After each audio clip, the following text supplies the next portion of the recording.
1980லயே அவர் ஜெயிச்சதுக்கப்புறம் அவர் முதலமைச்சர் ஆக மாட்டேன்னு சொல்லிட்டாரு.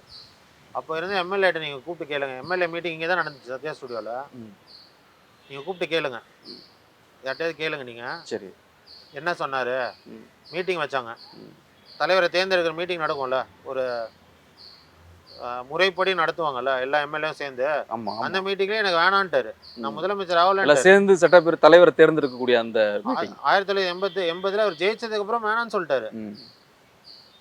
எனக்கே இப்போதான் அது தெரியும். அந்த பழைய ஆட்கள் சொல்லும்போது. ஆமாம். ஸோ அவங்களுக்கும் ஜானகி அம்மாவுக்கும் என்ன பெரிய வித்தியாசம் சொல்லுங்க? அவர் ஜெயிச்சே வேணான்னு சொல்லிட்டாரு.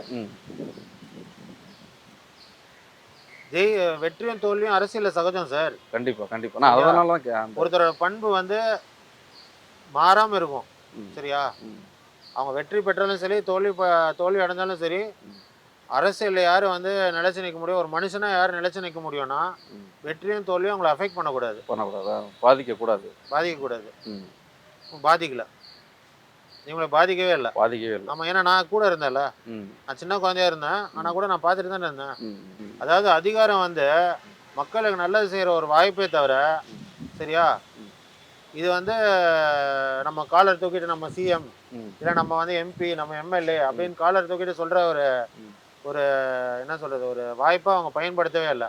இது என்னெல்லாம் நம்ம செய்ய முடியும், நம்ம உயிரோடு இருக்க வரைக்கும், இந்த பதவி நம்ம கிட்ட இருக்கிற வரைக்கும் என்னெல்லாம் மற்றவங்களுக்கு செய்ய முடியுமோ எல்லாத்தையும் செய்யணும் அப்படின்னு நினைச்சவங்க தான் தலைவரும் சரி, அம்மாவும் சரி.